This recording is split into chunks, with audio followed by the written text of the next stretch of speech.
Dios les guarde en esta hermosa mañana, tarde o noche, a la hora que usted nos esté viendo y escuchando. Hoy vamos a dar inicio a un tema que, si bien es cierto, genera pasiones, es el tema de la crítica textual. También muchas personas pues le tienen cierto miedo al tema de la crítica textual.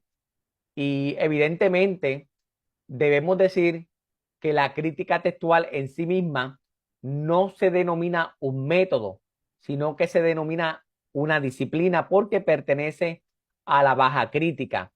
También a nivel secular se conoce como la filología exdótica y en principio la crítica textual no se circunscribe al texto de la Biblia, a las Sagradas Escrituras.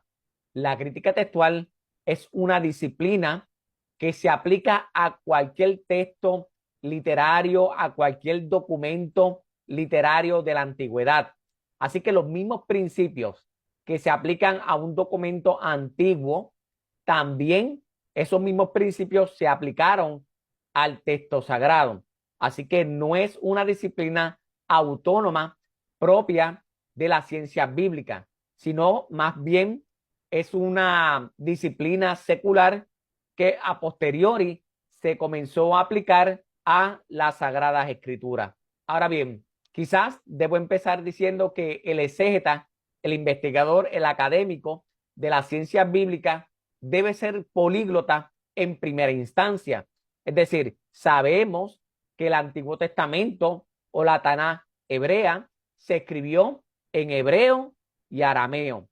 Claro está, hay dentro de esa familia textual semítica rasgos acádicos y ugaríticos, pero en primera instancia se escribió en hebreo y ciertos fragmentos o ciertos textos aislados en arameo. El Nuevo Testamento fue escrito en el griego koiné o el griego común. Hay muchos teóricos y lingüistas que hablan de dialectos del griego, pero en última instancia el consenso académico indica que es el griego común, así que preferimos hablar en sentido convencional como el griego koiné o el griego común. Dicho sea de paso, los logías, los apotegmas, las sentencias que se remontan a Jesús de la historia, al Jesús histórico, se recogen y según muchos investigadores se plasman en griego. Es decir, las diferentes fases de lo que se conoce como la fuente Q, Quell en alemán, de los tres estadios de la fuente Q, de los primeros decenios, ya estaban en griego. Así que el Nuevo Testamento, en sentido general, fue escrito en griego. Claro está, hay ciertos semitismos, ciertos hebraísmos en el Nuevo Testamento, pero en regla general fue escrita en el griego koiné o el griego común, que es el griego de la diplomacia, es el griego intelectual, es el griego del comercio, es el griego de los grandes filósofos. Así que evidentemente hay distintos tipos de griego que podemos rastrear. Por ejemplo, Marco, el Evangelio de Marco tiene un griego bastante tosco, bastante rudimentario, igual que la carta de Primera de Pedro.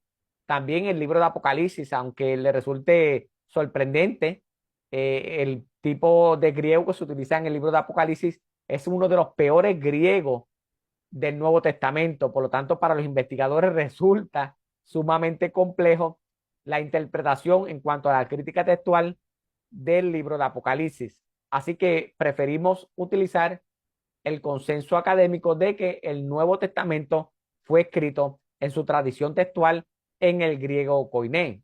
Quizás no haya ninguna disciplina de la ciencia bíblica tan sujeta a continuos cambios como la crítica textual, que de hecho representa su nivel fundamental, sin el cual no se puede hablar de ciencia bíblica, no se puede hablar de exégesis bíblica, o no se puede hablar de hermenéutica o teología bíblica o historia del antiguo Israel. En principio, como ya indiqué, el exégeta, el investigador académico, debe ser políglota, ya que tenemos copias de copias de copias de copias. No tenemos un papiro original o un códice original del texto sagrado. Lo que tenemos son traducciones, lo que tenemos son copias. Por lo tanto, es necesaria la crítica textual como una disciplina académica para llegar a reconstruir el sentido original del hagiógrafo o del autor sagrado. Claro está, como indicamos, la copia original se pierde. Lo más antiguo que tenemos es el papiro 52, el papiro Ryland, pero realmente representa quizás una tercera copia. De eso vamos a hablar más adelante. Así que, ¿cómo surge la crítica textual? ¿Cómo surge esta disciplina? Surge ante las dificultades que plantea el intento de recuperar el texto original de los escritos antiguos. Así que ante esa necesidad de reconstruir lo que el hagiógrafo original quiso decir, su intención original, surge la crítica textual como una disciplina autónoma en sí misma. Quizás la crítica textual sea una de las disciplinas más complejas relativos a la literatura clásica, porque en principio se requiere tener las nociones básicas y esenciales del hebreo, del arameo, del griego, y en última instancia se requiere un conocimiento básico de lenguas como la lengua acadia, la lengua ugarítica. Claro está, esto es una disciplina bastante compleja. Los asiriólogos o los orientalistas estudian no tan solamente el hebreo, el arameo y el griego, sino también el acadio y el ugarítico, el árabe y otras lenguas afines de la gran familia semítica. ¿Y en qué consiste este proceso de crítica textual? El proceso de crítica textual consiste en reunir todas las copias existentes de un manuscrito o de un papiro o de un códice y compararlos entre sí. Y luego de este proceso de compararlos entre sí, se emplean ciertas técnicas para realizar un análisis morfológico y sintáctico del texto a fin de identificar cuáles copias son las más antiguas. Así que es un proceso sumamente complejo. En palabras sencillas, la crítica textual es el proceso literario a través del cual intentamos reconstruir sistemáticamente el texto bíblico más antiguo posible. Desde el punto de vista metodológico, la crítica textual bíblica se divide en dos ámbitos fundamentales o en dos ramificaciones fundamentales. Por un lado se encuentra la crítica textual externa, conocida también como la baja crítica o la crítica diplomática. En el ámbito secular se conoce como la crítica diplomática, y también surge como disciplina auxiliar la crítica textual interna o crítica alta o paradiplomática. En el ámbito secular se conoce como paradiplomática. De hecho, la primera fase de la crítica textual externa está representada por la confrontación de los testimonios que nos han llegado hasta nosotros, a fin de establecer o fijar el texto bíblico más probable o más cercano al original, el texto autorizado. Esto es necesario porque no tenemos, como ya indiqué, el autógrafo original del autor sagrado. Lo que tenemos son copias de copias de copias. Para lograr tales objetivos o tal empresa, una empresa bastante ambiciosa, el análisis de los diversos papiros y códices ocupa el espacio principal de la crítica textual externa. Durante esa fase, los testimonios se agrupan en familias o en árboles genealógicos según su origen. Pero de eso vamos a hablar más adelante, de las familias principales, las familias genealógicas textuales. Ahora bien, el segundo ámbito de la crítica textual se refiere a la crítica textual interna o paradiplomática. Es decir, luego de hacer esa comparación o esa confrontación entre manuscritos, entre papiros y códices, entonces se procede a la valorización de las lesiones variantes dentro del propio contexto literario. ¿Y por qué esta segunda disciplina auxiliar la acompaña a la crítica baja? Esto se debe que en ocasiones la crítica textual externa o la crítica textual diplomática no resulta suficiente para la determinación del texto más probable. Ante esta laguna se necesita la verificación de la crítica textual interna. Ahora bien, nos hacemos la pregunta, la gran pregunta, ¿por qué es necesario establecer criterios internos de juicio a la crítica textual? Porque precisamente de eso se trata la crítica textual interna o paradiplomática. Establece ciertos criterios para determinar cuál lectura es la más cercana al original. Esto sucede porque con mucha frecuencia el testimonio documental que tenemos disponible es incierto, es discordante, en ocasiones hay grandes divergencias y no hay un consenso unánime sobre ciertos papiros o ciertos códices. Entonces hay que recurrir a las pruebas internas o criterios internos para llegar a un mayor consenso de probabilidad. Para ello, en la historia de esta disciplina de la crítica textual, se han desarrollado a partir de un gran exégeta, Griesbach, en el siglo XVIII, ciertas reglas que permiten utilizar con fruto los resultados que se derivan del cotejo de testimonio. Para lograr tales objetivos, la crítica textual interna o paradiplomática establece ciertos criterios internos para establecer la lectura más cercana posible al hagiógrafo o el autor sagrado. De esos criterios vamos a hablar mucho más adelante. Y quizás alguien se estará preguntando, Teoparlante, ¿por qué todo este proceso? Es que todo este proceso tan complejo surge ante la gran diversidad de lectura en los manuscritos del texto del Nuevo Testamento. Para que tenga una idea de la necesidad y la perentoriedad y la urgencia de la crítica textual, del Nuevo Testamento tenemos alrededor de 5.314 manuscritos, con aproximadamente 200.000 variantes textuales dentro del texto. De estos 5.314 manuscritos, 94 son del segundo y tercer siglo. Son de caracteres unciales o mayúsculas, o el griego con letras mayúsculas. Son llamados papiros, obviamente son llamados papiros porque están diseñados, están escritos en esta hoja de material vegetal. Más adelante voy a publicar un vídeo para que usted vea cómo se hace la hoja de papiro. 270 son manuscritos en pieles en letra mayúscula, lo que plantea que son textos del tercer al octavo siglo. 2100 son manuscritos en letra minúscula, en pieles, y por lo tanto entre el siglo IX hasta la importación del papel en Occidente. 650 manuscritos son en letra minúscula antes de la invención de la imprenta y el papel. Además de todas estas variantes textuales, poseemos 2.170 citas del Nuevo Testamento en leccionarios. Ahora bien, ¿qué son los leccionarios? Los leccionarios eran pedazos del texto bíblico utilizados en la liturgia de la Iglesia antigua.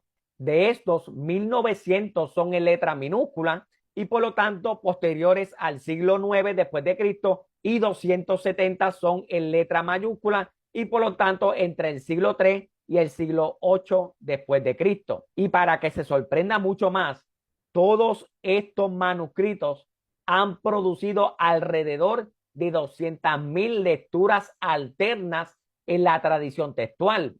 Pero es importante que no se abrume. La mayor parte de estas variantes no son tan significativas ni afectan la doctrina bíblica, la doctrina sagrada.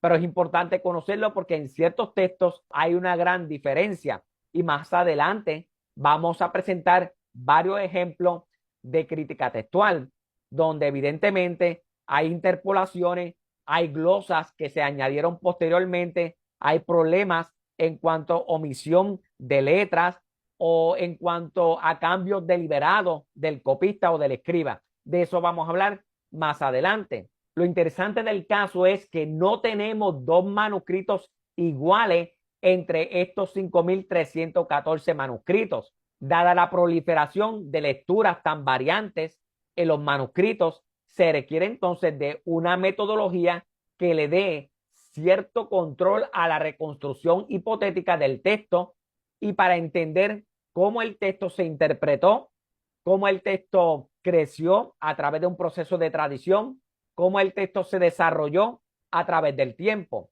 Por lo tanto, la crítica textual es una herramienta que necesitamos para hacer cualquier tipo de exégesis del texto bíblico, del texto sagrado. No se puede hacer exégesis sin antes no hacemos un trabajo de crítica textual.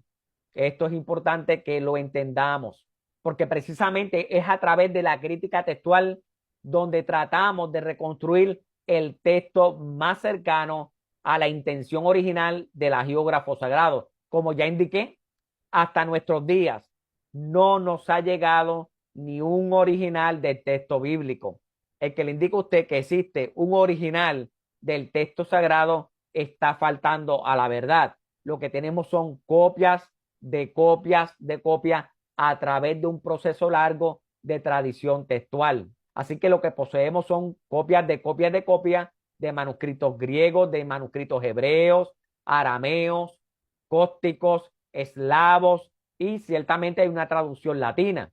Por lo tanto, estos textos tienen una larga historia de transmisión. Los manuscritos, como es de entenderse, fueron copiados a mano, generación tras generación, hasta la invención de la imprenta en el siglo XV después de Cristo. En ese proceso de pasar los textos a mano, los textos fueron alterados intencional y accidentalmente. De eso precisamente vamos a hablar más adelante.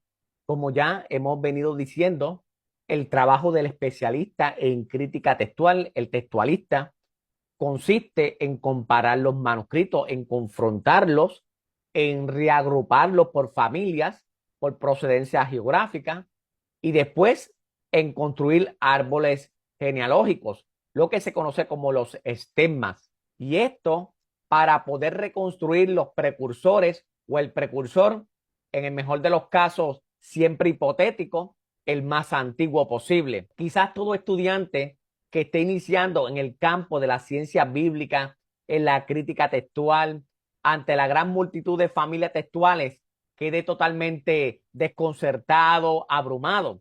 Sin embargo, todas esas variables o testigos de diferentes procedencias geográficas, comparado con cualquiera de los textos griegos clásicos, el Nuevo Testamento se encuentra en una posición o en una situación realmente favorable. Por ejemplo, comparando los textos clásicos de la literatura universal con los manuscritos del Nuevo Testamento, observamos algo muy importante. Por ejemplo, vamos a abordar el tema de Platón, de ese gran filósofo griego. De Platón tenemos alrededor de 250 manuscritos. Los manuscritos que tenemos de este gran filósofo griego son 1200 años después del autor.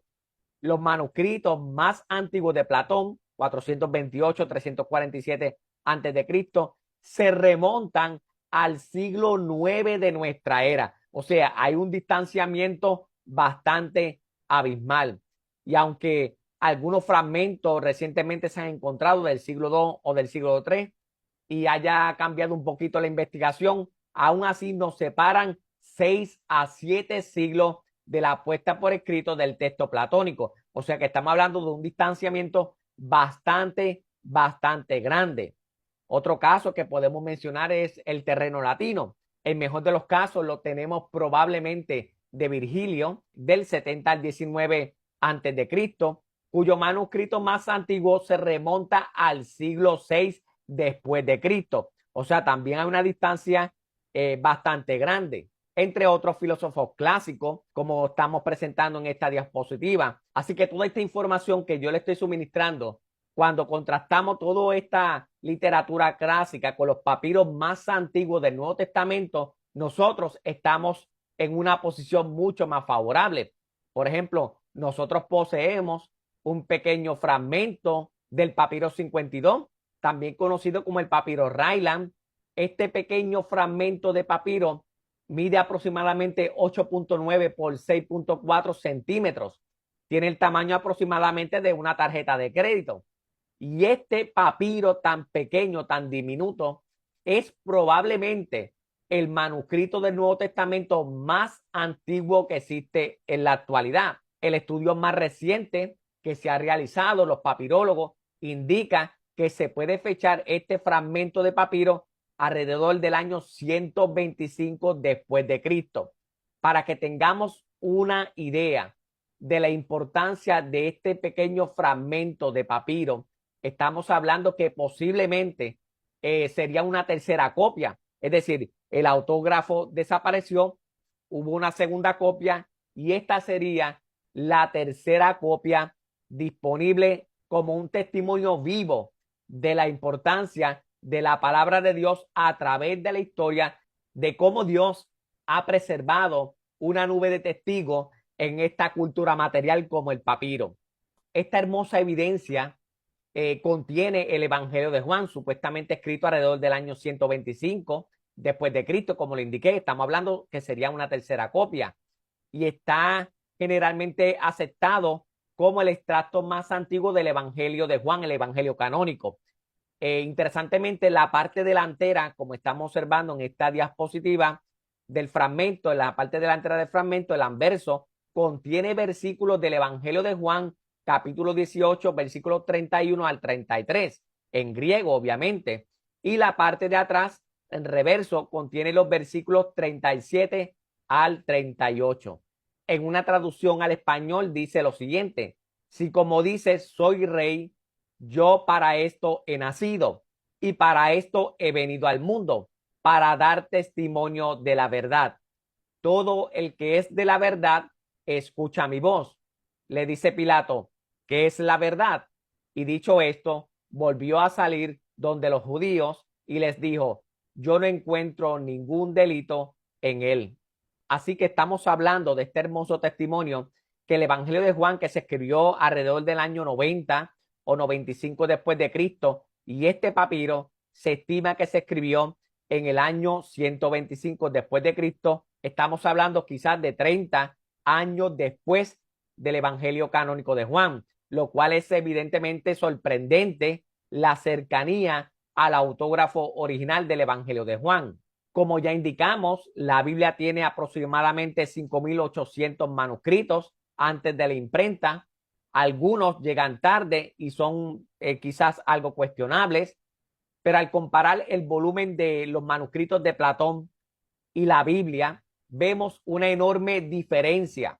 Hay 5.550 manuscritos más de la Biblia que los de Platón y sus manuscritos descubiertos hasta ahora. Y todos los años se encuentran nuevos papiros relacionados directa e indirectamente con el Nuevo Testamento. Así que este número cada vez va en aumento. Así podemos ver que la crítica textual bíblica puede ser mucho más confiable que la de los textos antiguos seculares. Y esto por la cercanía a la autoría y la gran cantidad de nube de testigos de manuscritos en estos soportes materiales como el papiro. Pero a pesar de toda esta gran nube de testigos, de todos estos papiros, de todos estos códices, el trabajo del especialista en crítica textual es por eso mismo mucho más difícil, mucho más complejo. El propio número de los testigos es abrumador, como ya indicamos, y cada año va creciendo más. Una vez aclarado que la crítica textual o la crítica baja, el análisis endótico, es el arte y la ciencia de reconstruir a través de un meticuloso análisis comparativo, morfológico y sintáctico de los manuscritos disponibles hasta entonces se procede a confrontarlos, se procede a compararlos entre sí para determinar de esta forma la posible lectura más cercana al original. Luego de este procedimiento se clasifican por árboles genealógicos o familias textuales. A esto se le llaman las variantes textuales o variantes de lecturas. Este proceso de comparación y evaluación es el elemento principal para la reconstrucción del texto original. Otro de los objetivos de la crítica textual incluye el seguimiento de la transmisión histórica del texto, establecer el texto que se utilizó en determinados momentos y lugares, y la determinación de las relaciones entre diferentes manuscritos. Este procedimiento se realiza a fin de separarlos en grupos, familias y tipos de texto. A esto nos referimos por familias textuales o árboles genealógicos textuales. Y quizás alguien se estará preguntando, Teoparlante, ¿por qué este procedimiento es sumamente importante? Bueno, porque permite al crítico textual comprender mejor las situaciones vitales y controversiales teológicas, cristológicas que se produjeron durante los primeros siglos de la historia de la iglesia cristiana. Así que les invito a permanecer atentos porque vamos a estar hablando sobre esas grandes familias textuales, entre otros temas relacionados a la crítica textual. Muchas gracias por vernos, por escucharnos. Muchas bendiciones del Dios del cielo. Un abrazo fraternal desde Puerto Rico.